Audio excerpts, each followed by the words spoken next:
Yeah, we do. Sorry, guys, it's been too many meetings this morning.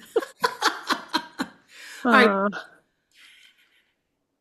I'm honored to introduce Anne Looney. She's a craftsman photographer, she's a CPP, and she's a Maryland based portrait and collections photographer with over 30 years of experience spanning traditional and digital darkroom techniques. She's a former photographer, exhibit project coordinator, and frame project administrator at the National Gallery of Art.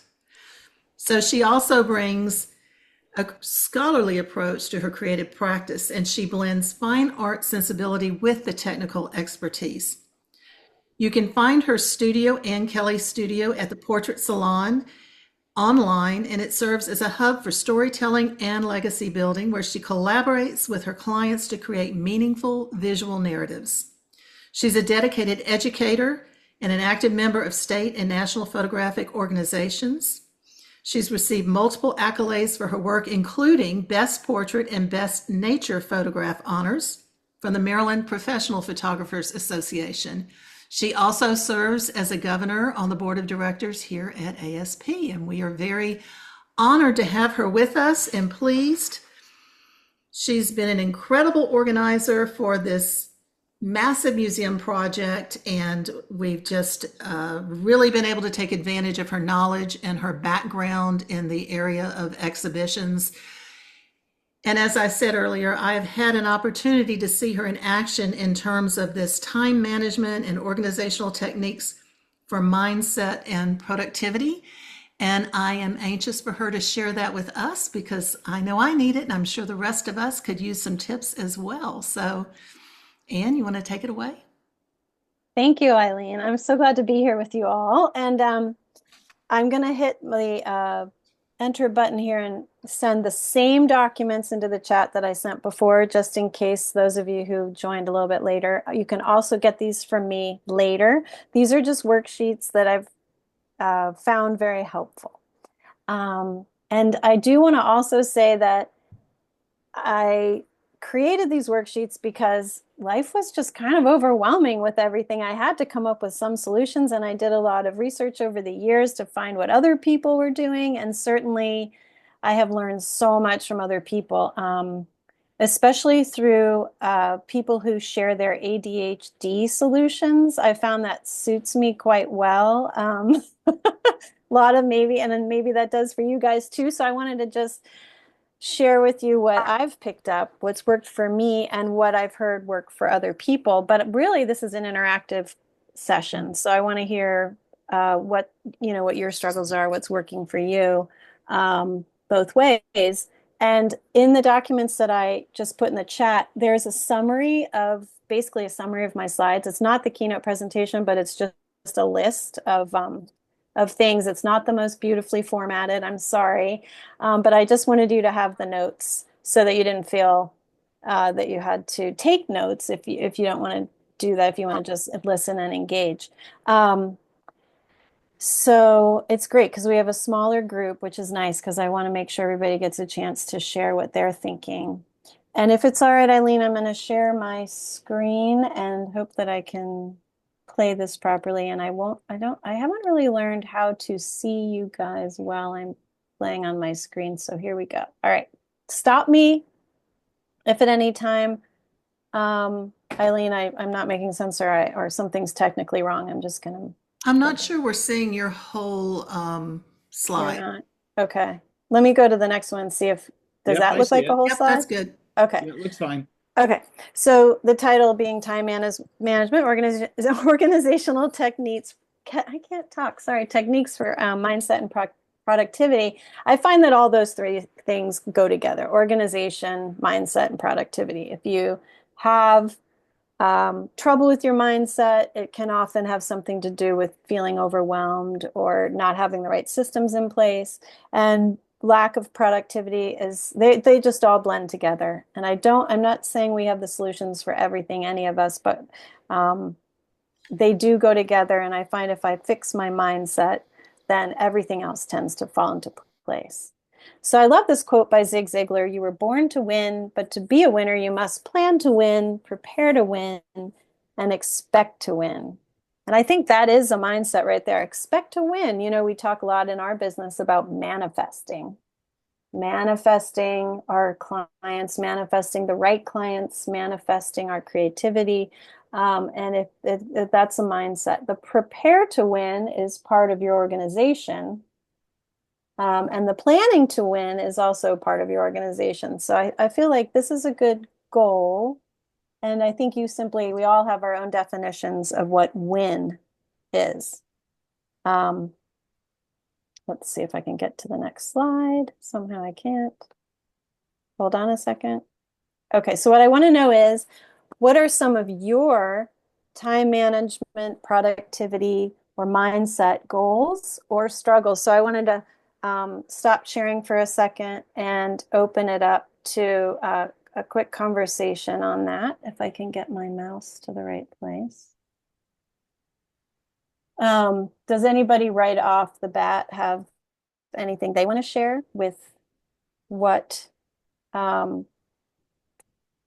they would like to talk about today with their struggles, or just any, it doesn't have to be a long, it can be a very short comment. All right, I'm gonna comment. This is Adilfa. Hi, guys. Hi. I didn't arrive early. How are you guys doing? Hi. My thing is I always too many things going on. Like I have so many responsibilities. I have only one business, but I feel like a mother, a sister, a friend, a business person, an educator, a judge, a farm owner, too many things. And I have all the good intentions when I get up in the morning to do these 5 things. And then at the end of the day, I do 20 things, but I didn't do 3 of the most important things of the day because I just keep getting interrupted and I keep following you guys call it the rabbit hole. Am I the only one that does that? No. No. No, the Right. rabbit hole's the worst. Yeah. Boy, Adelpha, I'm just like, wow, all that plus a farm owner, like, wow, Long story. I'm just blown away. Oh, well, thank you for sharing that. I have a feeling a number of people on here feel the same way. Is that true?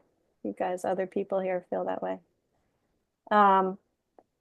I want to say one thing that helped me with that was writing down what I did, even if it wasn't on my list, and then rewarding myself for all the things that I actually did do, even if it wasn't on my list. Does anybody else want to share? So quiet. If I can quote Mike Tyson, um, we all have these great business plans. We all have a plan of action until we get hit in the face, and then it goes out the window. Um, I had all these great plans, and you know, uh, nothing goes down the same road I'm expecting it to go down. Yeah, Anthony, thank you. You're talking about the unexpected, stepping into Yeah. your plans and blowing it all to pieces. Yeah. Yes. This is John. Hi, Can you John. hear? Hi. What I try to do is to let's see how to distinguish between what is urgent and what is important, and then go from there. That's amazing. And I think you're talking about there's a Eisenhower principle that we'll look at a chart soon. And I'm imagining that your military training has really benefited how you organize your day and your Yeah. days. Yep. But that's true in most institutions, though. You got to distinguish between the urgent and the important.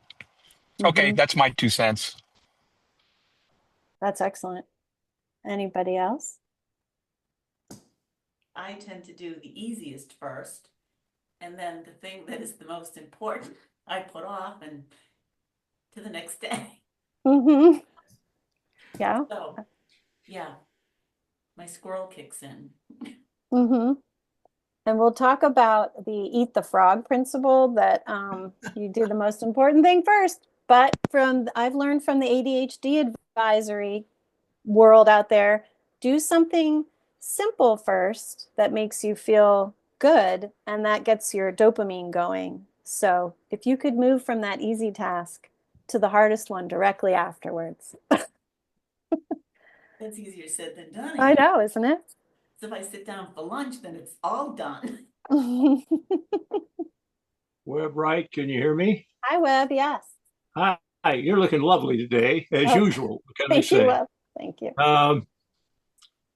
I'm a competitor, and I hear all these things, and they all tie into one big balloon. That balloon is competition. I have a theory, and my theory is that down inside of everybody there is 10% that you've never used. I've been in maybe 3 situations in my lifetime. When I was out, I was cold. I couldn't get up, couldn't breathe, couldn't run, couldn't do anything, and I had to get up and go for another couple hours. It's in there when you're depressed, when you're having a problem, when you're trying to create some business that's new, different. You can become very discouraged and you just want to go lay in bed and sleep. Can't do it. You got to go find that 10%, get up and go. And business is the same as combat, as athletics, or anything else. Some days, if you want to survive, you have to go down inside you and find that 10% that you got to drag up that maybe you've never used before. Okay, I quit.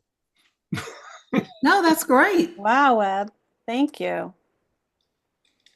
That was great. That's very motivating. Just saying we know we have that 10% in there, and we can all probably go back into some time in our lives where we pulled that right, where we dug deep and we got to that.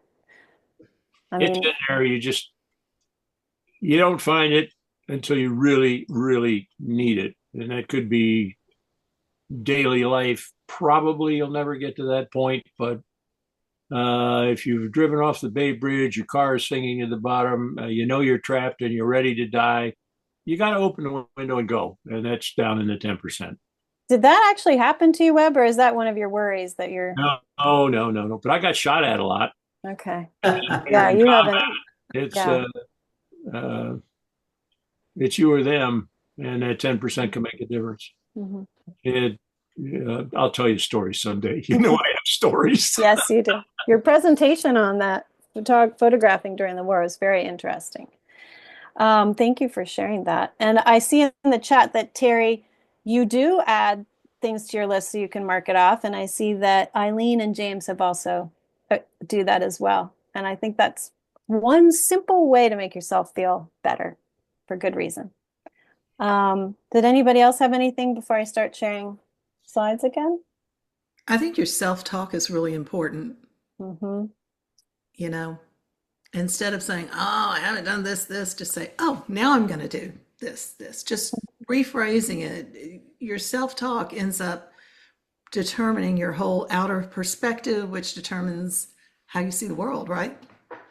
100%. I read somewhere that somebody was saying the body hears that negative self-talk and it doesn't know to overthink the self-talk to the positive talk. So you have to do the self-talk just even for your body, not just your mind.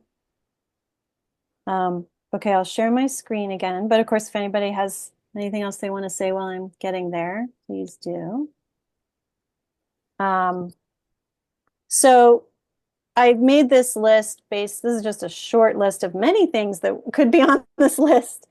But some concerns that, and some of you brought these up, but I thought we could go over some of these. Then after this, we'll look at some of the methods in detail, and I'll share some of my worksheets.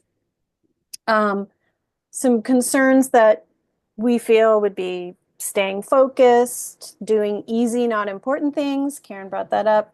Taking on too much. I feel like, Adelpha, you brought that up. Staying too busy without downtime. Being late. Not doing what I said I would do. Delaying starting a task or finishing a task. Making decisions. Being present. And, of course, clutter. These are just some I wanted to talk about today because they're just so omnipresent. And in some ways, there are ways we can try to tackle them.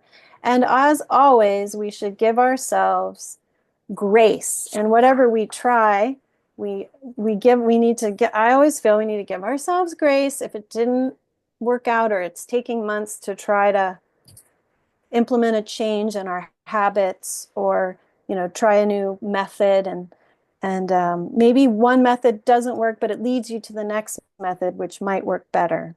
Also, I think it's important to give yourself permission to be feeling whatever you're feeling, and try to, in that permission, that will help your body relax. It will help you stop that wheel from turning so fast that you can't stop, and just take a breath and reset yourself.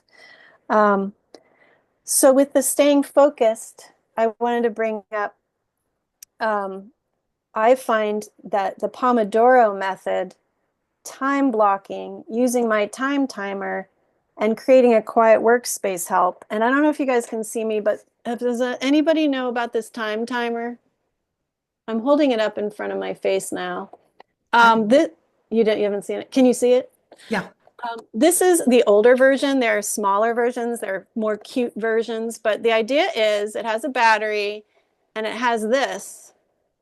And so I set it for however much time I need for this particular task, and it will slowly go down like this. And at the end, it can either beep or not. But the point is, studies showed that some people need a visual, not just numbers to look at. They need the visual. So as the red gets smaller and smaller, you have a better sense of how much time you've set aside for yourself to do the task.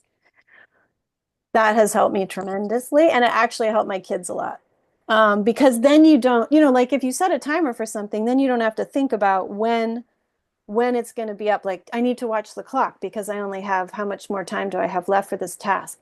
But this is just in the corner of my eye. I can sort of keep my eye on it, or I know that it's going to beep at the end, and I don't have to be disturbed by thinking, oh, how much time do I have left to finish this? I just know it's there. And our child's ADHD coach introduced me to that, and it has been helpful for everyone in our family. The Pomodoro method, I actually didn't know it was a method when I implemented it for myself. I was doing some really complex contract work where I was comparing data entry on a physical contract in front of me, and having to compare it to multiple different places on a screen and make sure that the entries were correct. And I felt, I could feel myself pulling away. Oh, I want to check Facebook. Oh, I need to go get something to drink. Oh, I'm sure something's needed somewhere else, that I don't have to do this right now. And so I started to set a timer for 25 minutes. And at the end of the 25 minutes, I would take a 5-minute break where I would let myself do whatever it was my mind said I had to go do right now.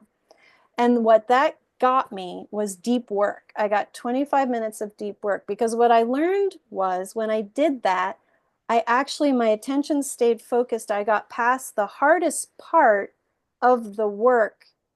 And once I was in the flow, it was so much easier. But I kept keeping myself from getting in the flow because of my dislike of this task. So by setting yourself at 25 minutes to get into deep work without distractions, and then 5 minutes to go do whatever it is that makes you feel great, and then get back to the deep work. The Pomodoro method says after 4 of those sessions, you can take a longer break, like lunch or a 30-minute walk or something. And so that, a lot of people apparently have found success with that. I found success with that. And the other thing I found that was helpful with that was keeping a list next to me, like a piece of paper where I could jot down where my mind was going when it tried to stray from the deep work. Did it want to check Facebook? Was it asking for sugar? Did I, want to take a nap? I would write that down. And then over time, I noticed less and less were those thoughts coming into my mind. And it was those things that I was writing down that I treated myself to for the 5 minutes. Has anybody ever used that method before? No, but I like it. So it's called the Pomodoro method. Yeah, I do recommend it. And of course, quiet workspace. And maybe some of you have used time blocking already, but if you if you're good with a certain amount of time, like they recommend 90 minutes of time blocking for more than one item. So like if you just needed to do some client calls, set aside some block of time to do the client calls instead of trying to do in that block of time client calls, also doing your finances, and then, you know, maybe coming up with a new idea to offer your clients. Just block chunks of time for certain aspects of your life or your business. And that is what I wanted to share with you for staying focused. Did anybody have any staying focused tips that they want to share with us now?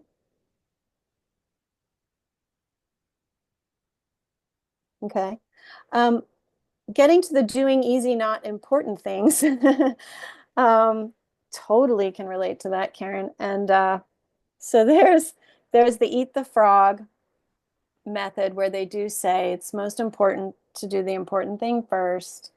And there's another way to look at this, which is the Eisenhower method, which organizes through importance and urgency. And then I, for a long time, just had an index card where every day at the beginning of the day, I would write out, or the night before, I'd write out my top 3 things. And it's just, that's all that can fit on an index card. You just write out your top 3 things.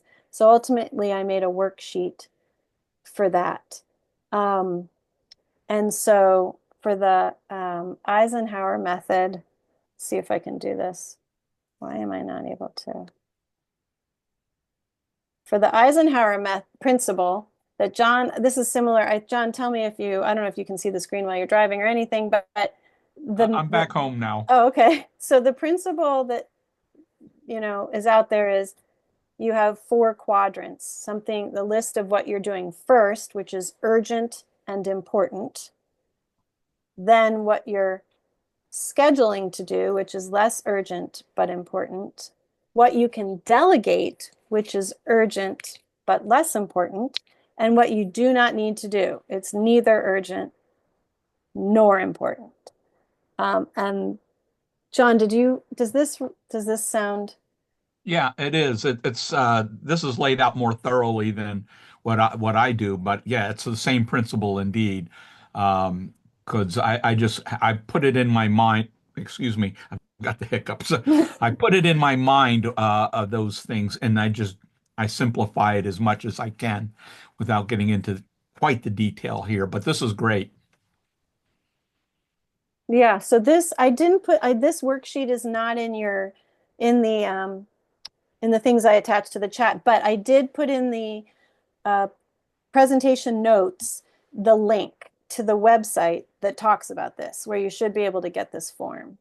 But it's www.eisenhower.me, but it is in the things that I put in the chat. And at the end of the presentation, I'll put the things in the chat again in case you join late and you don't have access to them.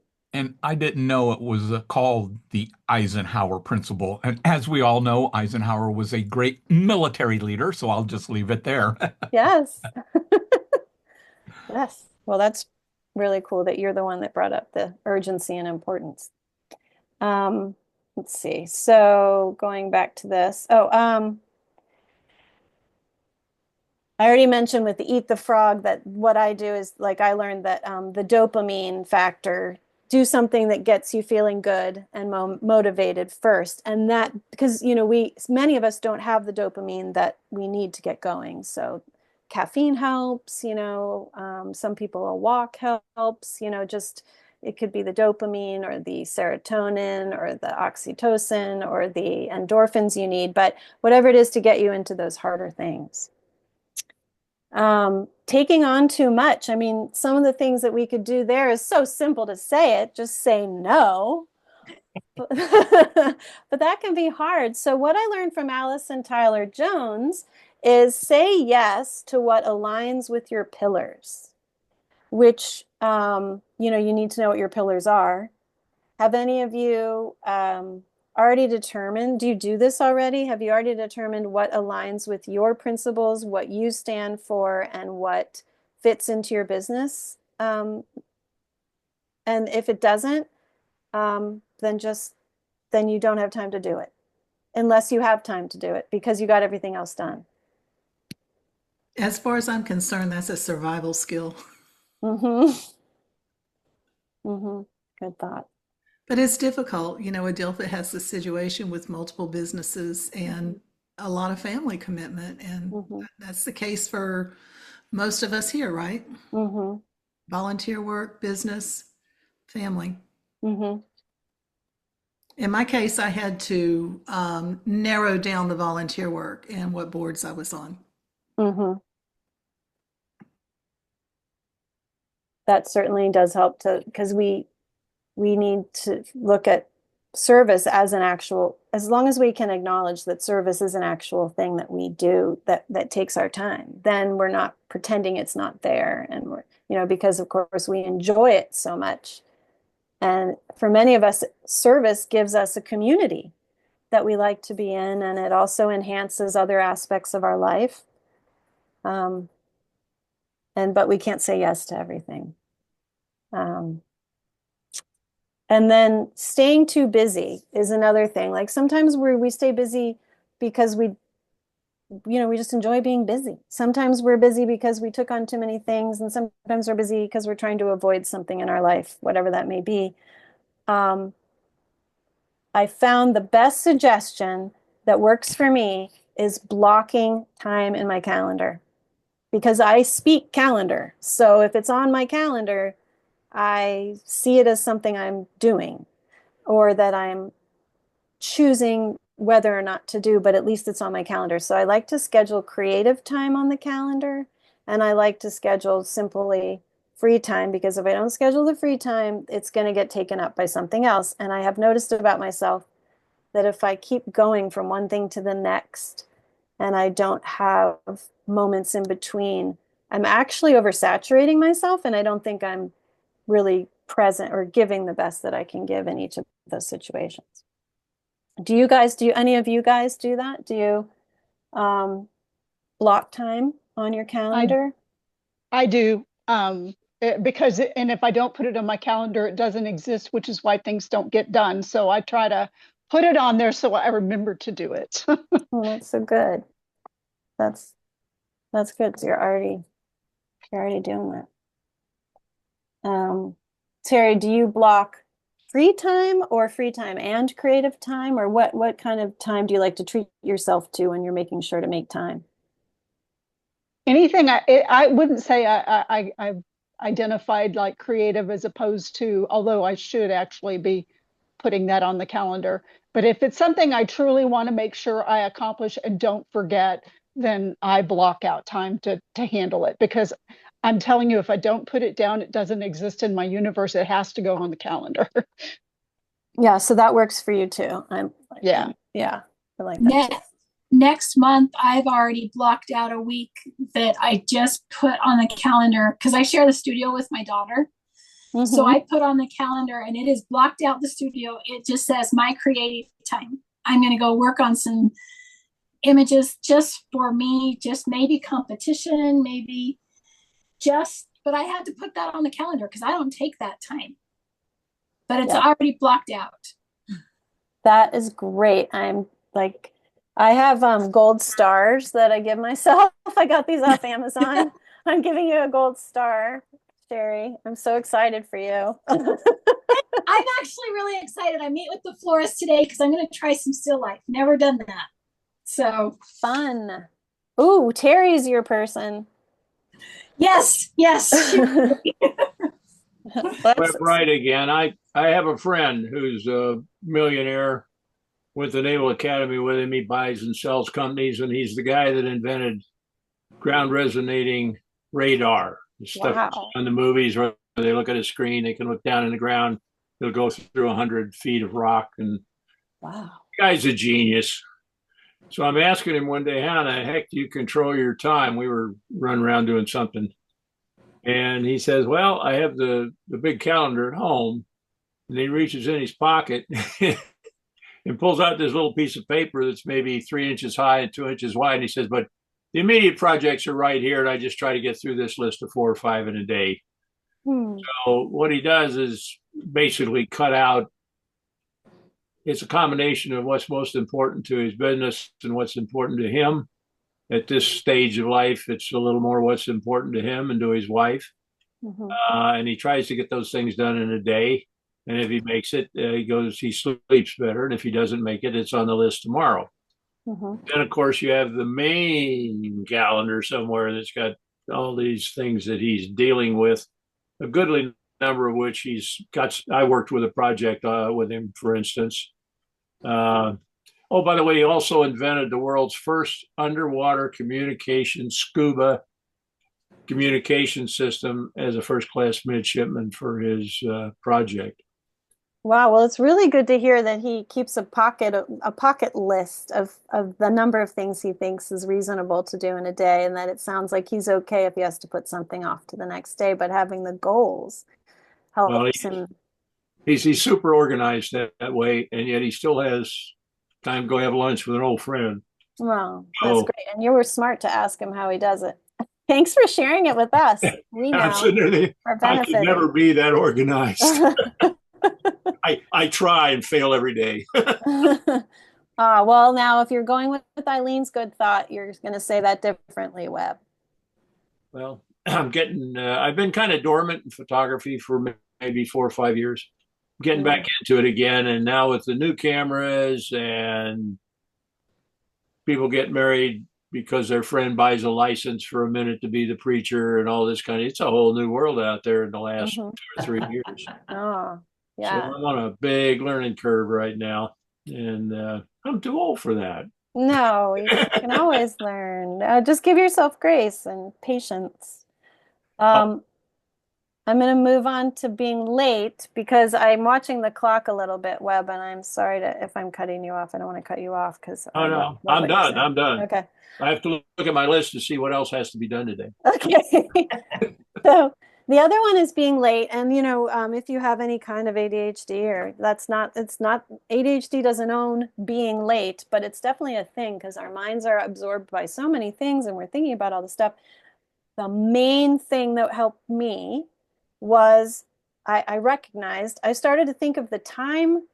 I recognized that I was thinking of the time that it started was the time I would leave the house. Now, I don't know why I ever made that a thing in my head, but once I recognized that's what I was doing, I was able to back it off and tell myself, not I have to be there at 6:30. It was I have to leave at 5:30. And that was where I put the time in my head. And if I needed to set a timer for that, that works too. Does anybody have any workarounds for being a late person that help them not be late? Well, I realize that I feel like I can say it because I'm Hispanic. If any of you guys are Hispanic in the room and get offended, forgive me, I'm talking about myself. We tend to have a reputation of being late, and we tend to be, for some of us, when we started this business, time is a suggestion, not a rule. So I realized that wasn't going to work. That might work with your family, but it doesn't work with business. So that you mentioned, the 15 minutes before it is what I had to do. When I first started my business, I realized that if I needed to be in some place at 3, in my calendar it would say that I needed to be in that place at 2. And then I got better at it, and I ended up that I was arriving way too early. So I got that time lower, but I literally lied to myself on the time to this day of when I need to be to the place, and I always arrive early.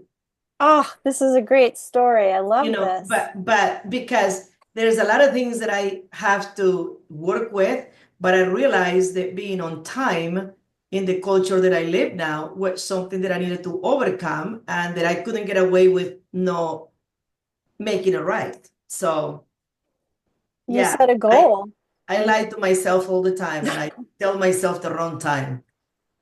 But you had a workaround. You have a workaround, and yeah. Well, that's a mindset thing too, that you can do it, that you can get there on time, and you made it important, and you did it. Anybody else? Old military axiom, if you are on time, you're already 15 minutes late. Oh. So Got it's it. still Lombardi time, because you're going to get there and you're going to find out that, oh my gosh, Mike's whatever's in the car, I got to run back and get it, or I got to go find the people, or I got to go find the place in a great big building. They didn't tell me where it was, Oh, that's a good point, Webb. et cetera, et cetera, et cetera. So I'm always at least 15 minutes early. If it's a big event, an hour. I am not in the military, neither do I want to be, but that has always been my motto when it comes to business. If I am no 15 to 20 minutes early, I'm late. Mm. Bruce, And did, that's oh, so sorry. true in the military. He's absolutely right. And I go Mm. by that. If you can't be on time, be early. Mm-hmm. And honestly, being early feels great because then you're not in a rush. Then you can just walk in and like Webb said, like you all said, if anything has gone wrong, you don't have to stress. You can just kind of address it. Bruce, did you want to say something?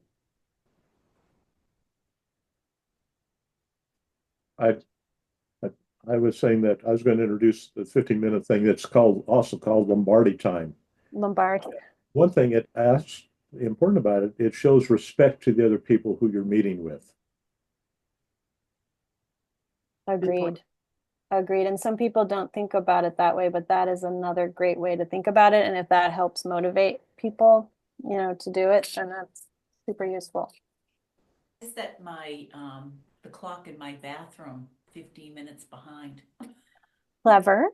But I'm never late because my mother was always late. And so I just have this mental block that I have to be early because she was always late and for everything. I was late for everything my entire childhood. So it kind of set a mental block. But I do in my bathroom because that's when I'm getting ready in the morning for anything important. I look at it and I'm like, okay. Or I'll set my alarm clock. Yeah. Minutes earlier than I want to get up. Oh, so you can snooze. Yeah. Yes, exactly.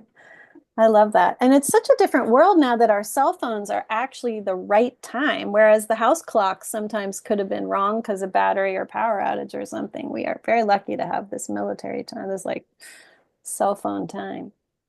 Can I jump on the back of what Webb just said? Uh-huh.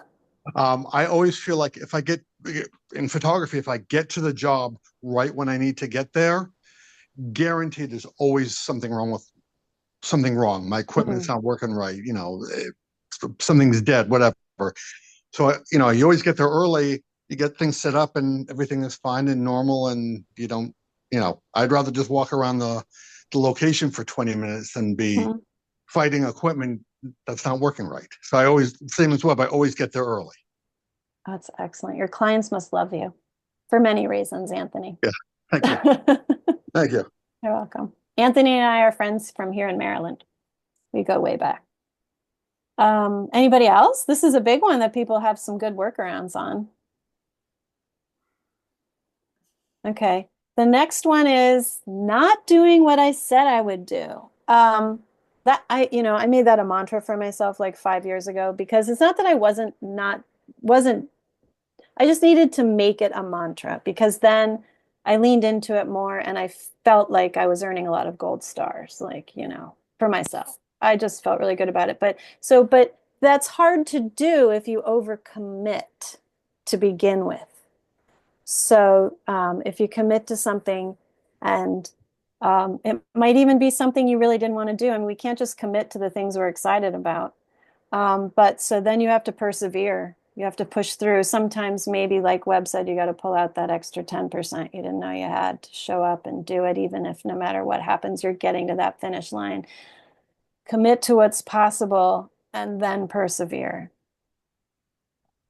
Does anybody have, is that a main thing for them? Doing what you say you're going to do? Say I'm going to do it, I'll do it.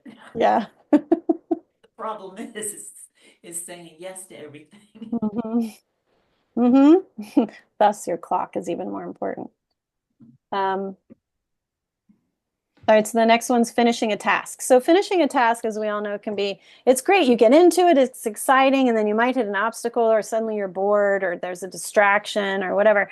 What I learned is it is really true. Break things down into smaller steps. That really helps finishing a task because it helps you identify what those smaller steps, like it makes you see how many steps are involved and how much time you actually need to dedicate to the task.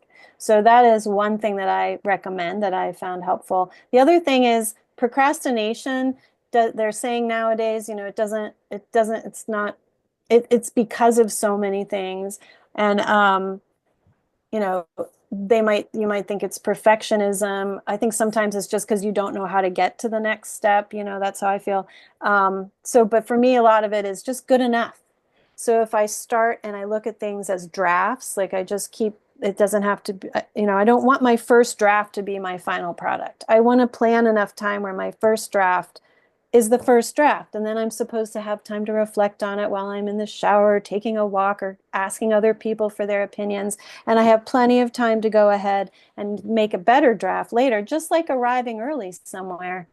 It feels like similar to that. So that's one of those things. And the other two other things I have here that work for me are a reward. If I finish the task, then I get to go play 9 holes of golf or something like that. And if one thing that really helped me here, I had a relative living with me for a while, and she was really great at helping me get through tasks by simply being in the room with me, which is called body doubling. If you just can't get that thing done, or say your laundry's all over the bed and you just can't, that's not something you enjoy doing, just ask someone in your family to come hang out and talk with you while you fold the laundry, or ask them to help you fold the laundry, whatever it is, having someone in the room. And even you can throw ideas off of them, or they can just be doing their own thing while you're doing your thing. I found that really helps. Has anyone discovered that that's something that they do? I can add to that in one way, sort of related. I've done probably 800 plus weddings in my day, along with everything else. And I always try to make the rehearsals. Mm-hmm. That will save you a lot of time on a wedding day. One of the things you do want to do during that rehearsal is go to the officiant and say, is there anything that upsets you? Is there anything you don't want me to do? Mm-hmm. And that's when he's going to look at you and say, yeah, you can't come in and shoot the wedding. Mm-hmm. That's when you have to start figuring, can I do it from the balcony? Can I do it through a window? I've shot them through open doors in churches. I had one bride tell the officiant, who had been her minister for 27 years, that if Webb doesn't shoot the wedding's off. Wouldn't have found that out had I not gone to the rehearsal. Mm-hmm. So if you have a big thing going and you haven't been there, maybe a trip a couple days beforehand. Maybe I'm going to need the 24 millimeter lens instead of the 50 millimeter lens for that landscape that they're going to be in, or whatever. But if you can get there real early, like a day or two early, you may be scrambling for a little piece of equipment or permissions that you hadn't figured on. And settle then instead of trying to do it 5 minutes before an event. I guess you could say that would have to do with breaking things down into smaller steps, and recognizing the planning aspect of it involves recognizing all the different parts that go into it and how much time it's going to take, because you do need to set aside time to go to the church, to look at the site, to make the plans, and then to gather your equipment. And that's why for, I guess, 10 years running, I was either wedding photographer of the year for Maryland PPA or runner-up, because that's the kind of stuff that I did. Be prepared. There is no substitute. If you do an interview with people, I've only had to do this maybe 5 times out of all of that. We go to the door and they say, yeah, blah, blah, blah. And I said, well, look, I just don't want to do your wedding. Here's a list of asshole photographers. Pick one you like, but it's not me. If they're not nice people, I'm not going to waste my time. Mm-hmm. I laugh, I smile, I have fun doing weddings. And because of that, people will do little things like put the cake not against the wall, but a little more towards the middle, so all their friends are the background for the cake cutting and smash and whatever they. Yes. Stuff like that. But you got to go first. You got to know the area, and you got to know the people that are running it. And that's all in this, what you're talking about, get there early. And I think you could say that's setting the stage for success. Well, And I have to move on to the next thing, Webb. I'm sorry, because Eileen, do I have 10 minutes left? I'm just trying to be aware of time. How long do we have? yeah, you should have You seen have me 10 trying to get into this thing because I'm computer ignorant. I got to 1 minute before you started. Oh, you did well. You have 10 minutes left. We can go a little bit over if you need to. I'm Okay. out. Okay. Okay. All right. Well, that was a good example of exactly why planning is so important and how hard it can be. But we do take our job seriously, and I know I bet that these are the areas of our lives where we actually are succeeding. It's just what that does to all the other things in our life, where we're putting our energy. Decisions where we list our pros and cons. For me, that was, I think one of the biggest obstacles to getting something done is all the decisions that have to be made throughout the process of getting something done. And sometimes we may not be great at making decisions. We may be great at making a decision about, what we want for our birthday, or, where we're going to go eat dinner. But it might be harder to make a decision about something that feels really, either you're feeling ambiguous about or is so critical that it's a little paralyzing, or we don't have enough information to make the decision. So I find, again, this is one of those things where you break it down into smaller steps. And I imagine a lot of you do this too, but listing the pros and cons of that decision. What are the possible outcomes? And I always like to consider what are the unintended outcomes that might be a result of this decision. Because once you see that and reckon with how important that is, or how likely it is, then it helps. It's easier to make a decision. And then the really important thing people are talking about a lot today is in today's world, identifying any emotional elements of your decision. Where are your feelings attached to this, and are they helping you or hurting you? And can you come to terms with some of that? So that's with the decision making, that has helped me. And especially when we had to we decided to move from one house to another, and we lived in that house for 18 years, and I had given away so many things, but I still had so many things I had to make piles. And that's where we're getting to clutter, which I'll get to in just a second. Well, I'll go to that now. Donate, trash, keep, and store. That was the only way I could get rid of things in my house. I had to categorize them in those different ways, and then from there, further decisions could be made. So it's like the bigger decision, and then each pile had its own new decision, but at least it disseminated the decision making, and it didn't feel so overwhelming. And with the clutter, if you don't have a home for it, does it really need to live with you? And if it does have a home, just put it back in its home. I make it sound easy. It's not easy, but hiding for 10 minutes, twice a day can keep things somewhat in order. I mean, it's just hard. For some of our minds, out of sight, out of mind is real. And so the last one was being present. So many people have ways to be present, and I'm curious to hear what you have. But active listening is one of them. Taking time for self-care is another way to show up when when you need to show up somewhere. And breathing exercises. They've said a lot about the vagus nerve these days and how to reset it, and that breathing can help you. And that just helps reset. If you're stuck in something, they always say step away, walk around, but there's even more that can be done. And so I'm curious as what other people do for any of those things, the being present in particular.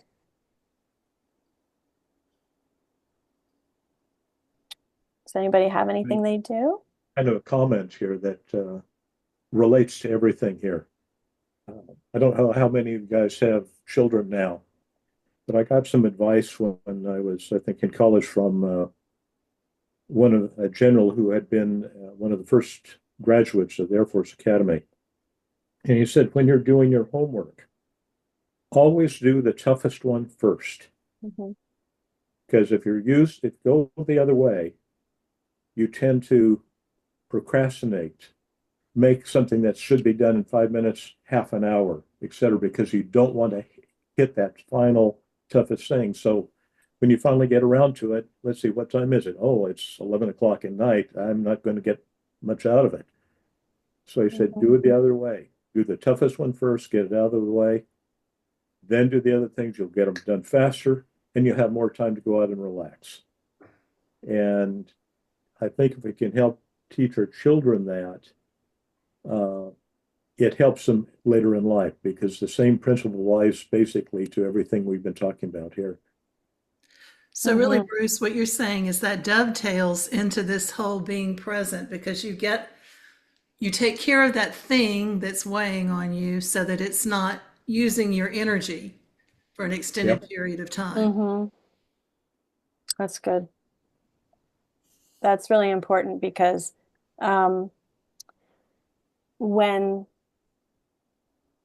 we feel bad if we haven't done the thing we were supposed to do. And I totally relate to what you're saying, Bruce, about how you run out of energy and then you can't even do the thing. There's no energy. I just have a couple things I want to go over now with you guys, this is my very favorite worksheet. I came up with this. It works for me. It's in your things that you can download from the chat, or you could reach out to me and I'll get them to you. And it's been modified over time, but the top 3 on the upper right corner was what my index card was. So I start out with that. Each day I fill out the sheet. I put the day of the week and the month, day, and year. That was a new addition, because I need to set myself. What's my place and time? And then when I keep the sheet, I stack it on top. I have a stack, and I write on the back, Adelpha, and Terry, the things that I didn't plan for, but that I did. So that's where I write the things. I just write it on the back. The key parts for this for me are the top 3.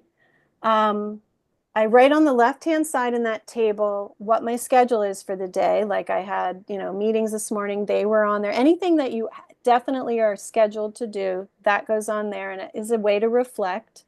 Then my tasks on target, I have what am I planning to get done? Now, what do I hope to get done? Don't put your 500 item list thing on here. Just put, really, but don't be too skimpy either. Just put the things you're really wanting to get done that aren't on your today's schedule. And then put down how much time you think that is going to take. And this is really important. What level of effort is it? Is it low, medium, or high? Because then when you're picking things later, when you have a free minute and you say, what do I want to do now? You can look, I have like a low, it either needs to take very little time, or I just have low energy right now. I want to do the low energy thing. So that's why I do that thing in the middle. Underneath the top 3, I have my hard things, because let's recognize the hard things. Some things might be on my tasks on target. They'll be on my on target task, but then I'm also going to carry them over and put them in the hard things. Is it hard to write a sympathy card? Yes, for me, it is hard to write a sympathy card. So today I have a sympathy card to write. That went on my hard things list. And I know that I can go and I feel really good if I especially get my hard things done, but I don't hold myself to getting all the hard things done. That's why I have the move to another day category right underneath there. If I know maybe it's midday, I've already recognized I got to move this thing to another day. I just put it there, and it feels really good to write it down and say that's going to another day.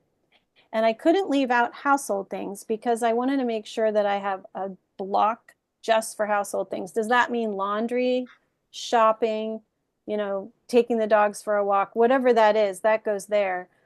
It might be calling the doctor to make an appointment. And I know it's a small box, because some of those things also go on tasks on target. But if they don't need to go there, I put them in household things. And then it's also important to me to have the grateful for section. What am I grateful for today? Because they do say whatever you state, whatever you say, it's going to become a part of your mindset. So I have that there. Does anybody else have a schedule or something like this that they use, or parts of this, or something that they recommend? I have one I've created, And I'm glad I saw you do this today, because whenever I employ those sheets, I feel a whole lot more productive and effective. And I'm glad you've reminded me of it. And I think it's the Franklin planning system where you move it to another day. So I liked that. And I don't think I included that in my sheet, but I always liked that element of that particular planning system. But I'm really glad you shared this, because I'm going to go pull my sheets out and start using them. Oh, good. And that brings to mind something like we do something that works and then somehow we get away from it, right? Like, wait, why am I not doing that anymore? That worked. Well, Just exactly. busyness. Yeah. It's a good idea. That's okay. So that's why. Yeah, it's business. Does anybody else have a method that they use? I just have a question. Is this a 3x5 card, or what is No. this? It's printed out on a regular piece of printer paper, So regular. it's a big sheet. Yep, because it fits on my clipboard. I keep mine on a clipboard because I can throw that in my backpack, or I can have it here next to me at my desk. And then that. Oh, and before I forget, I wanted to share with you, I put a link in your notes, the note document for this planner, which Eileen and Terry have seen me with a lot. It's not really a planner, but it works as a planner for me. It has 12 tabs, and each tab has 2 pockets, one on each side. So like if you were to use this, it works for me very well, better than a binder, better than a filing system with, a full, the kind you have in a drawer, because I can take it with me. One of them has my clients, and I keep all my each client has its own tab. Another one is ASP. Another one is my marketing year. So I have January through December, and I just put things in there. It works really well for me. It comes in now. It only came in black before. Now it comes in white or pink or blue. So I sent you guys, I put that link in there in case you want to try it out. I think it's like $12. And it helps. And then for each of my kids, I made a life admin binder for them out of this, and each tab is a different category, like car insurance, health insurance, your W-2, stuff like that. It all fits in one place. So and I'm sure you can come up with multiple uses for that. You ever tried this? Have you ever tried this on a cell phone? You always got your cell phone, right? That's true. I do a lot of things with my cell phone. Yeah. I also included this worksheet, which helps you break things down into small steps. So take a look at that, and it has a level of difficulty, your estimated time, your actual time when you completed it, and you'll see I have a little gold star there. If you get a gold star, it talks about resources. And then it also has a page where if you're running into obstacles, let's regroup, let's see what the obstacles are. Are they fear-based obstacles or fact-based obstacles? And these are things that are in the downloads that I put in the chat, which I'll put in the chat again. I also gave you this worksheet, which is what I use for meetings now. Any kind of meeting, business to business meeting, an ASP meeting, a client meeting, something like that. I use it here, and you'll be able to go through and see. Not all the things have to be filled out in advance. They could be filled out in part. This is just page 1. There's multiple pages to it. And I also gave you this sheet, which I call Dread versus Joy. This is another obstacle related thing. What about this task do I dread, and what do I enjoy, and what's my solution? So an example is like simple editing. Sometimes it's really hard to get started, even though it's simple.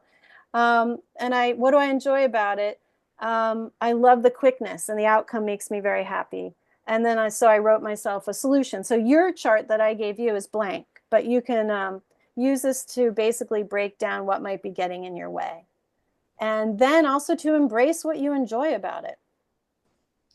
So I also wanted to just make sure to remind yourself, it is okay to ask for clarification, to ask someone to repeat themselves, to repeat back to someone what they said, what you think they said, telling them you're confirming that you understand, and if not, could they help you better understand, and to ask people to break things down into baby steps. All of this you should always be giving yourself permission for, because the worst is to walk away with an assumption, do a lot of hard work, and that wasn't at all what was the understanding from the other person, or it takes forever because you're still trying to figure it out, where if you just ask for clarification, your life would be a lot simpler. So that's just another time management thing that I wanted to share. I'm going to stop sharing now. And put those things in the chat again. And let's see.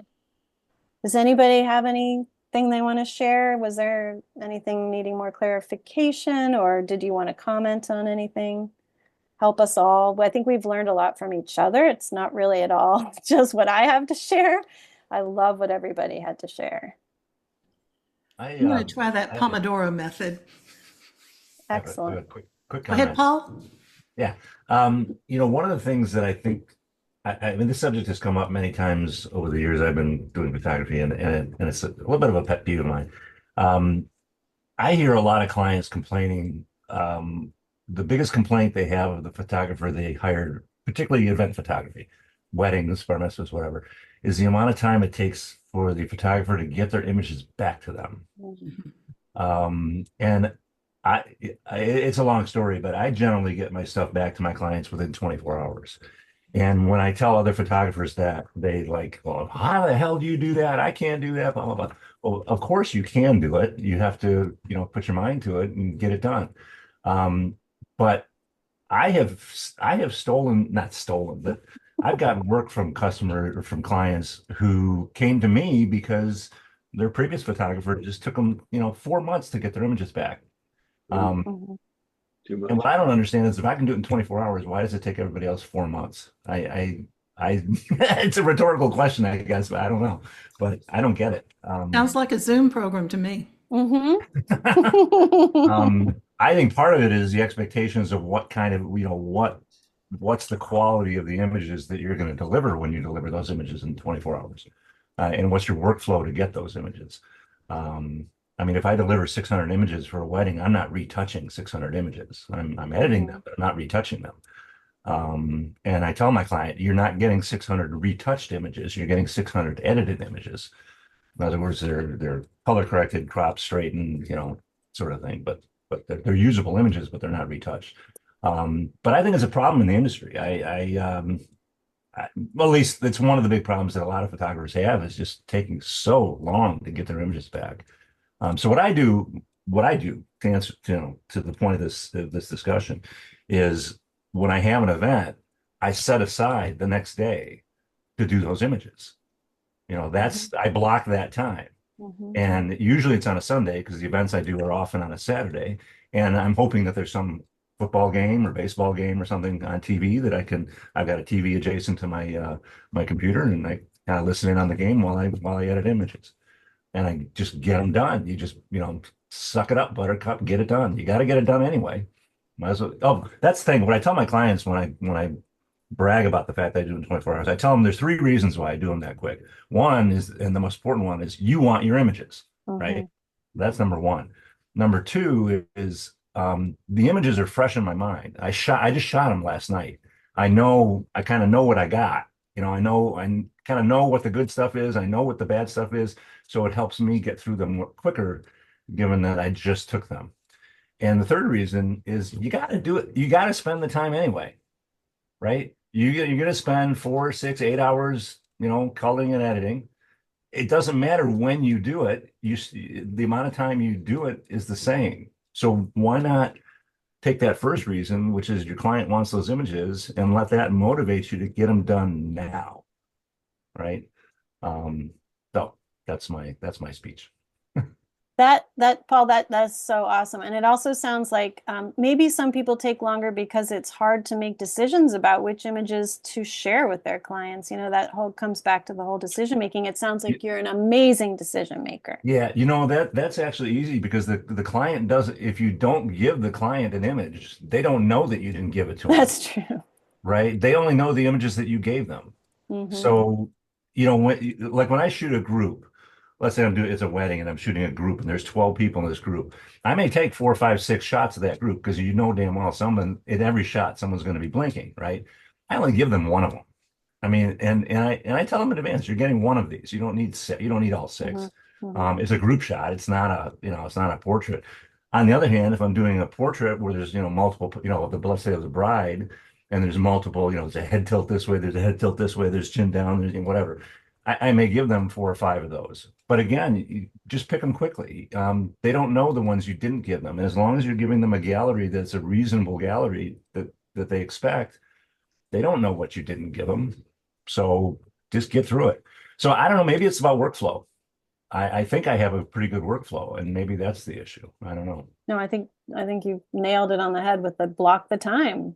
Like Terry was saying she does for her creative time, like let's block the time and do it. I had to turn images around in 24 hours because I promised to, and I did it because I took the whole Sunday and I did it, and I knew I had to, the clock was ticking.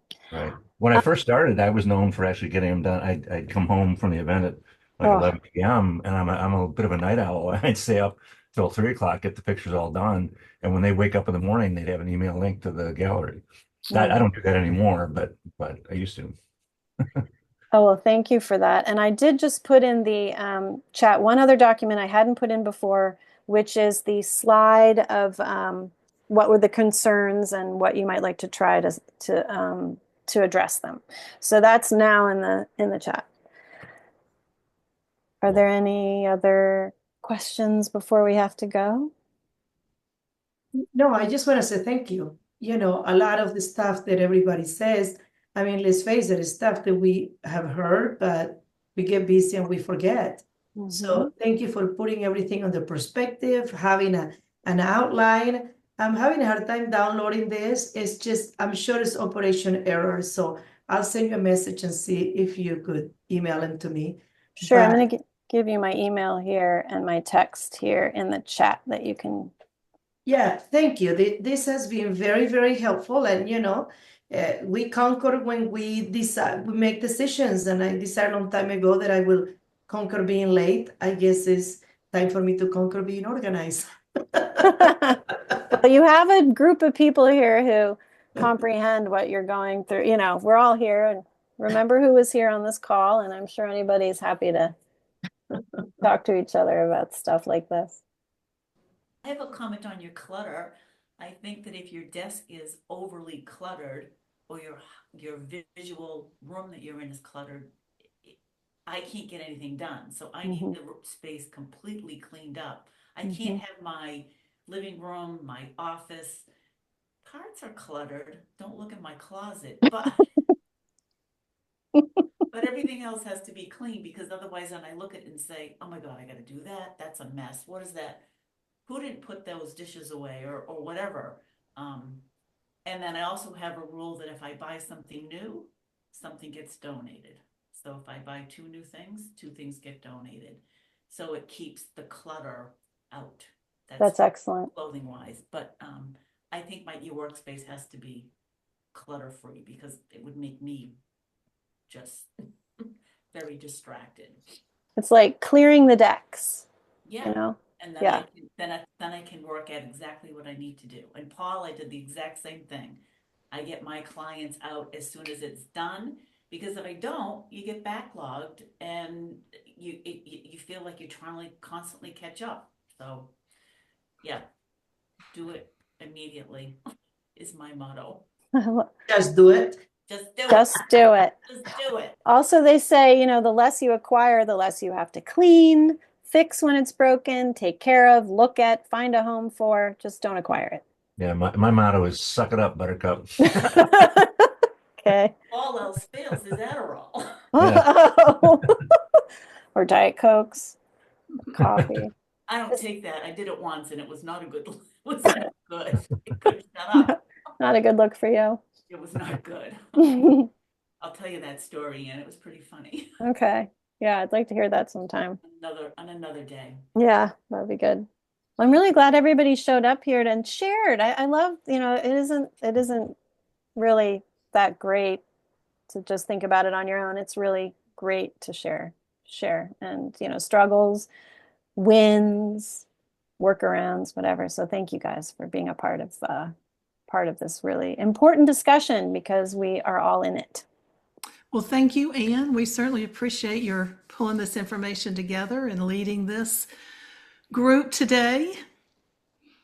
If there aren't any more questions, I just want to remind you all that it's time to put your deposit down to cruise the Danube in 2026. It's going to be a lot of fun. Also, get your service points in and join us next week to learn more about IOD. And also be sure to log in on the 19th to find out who your mentor or mentee is, because I know everybody signed up and participated. Anne? Oh, just a plug for Terry Whitaker's flower class in Houston, which is May 18th. If you're anywhere near Houston, you've got to go to this class. It's gonna be like a hands-on workshop, right, at Sawyer Yards, and Terry's gonna share. Yes, it'll be fun. It'll be flower therapy. And for those of you who don't know, Terry is an amazing floral photographer. She, in my opinion, her flowers all have personality. It's really fun. And she has done a flower program for some period of time. And every time she does it, she adds something new and she changes it. So I'm really looking forward to it. And I live right around the corner from her. So anyway, that will be from 1 to 4 p.m. at Sawyer Yards. And if you come, you get to see our show that's there. It's hanging right now, and it is beautiful. Really is.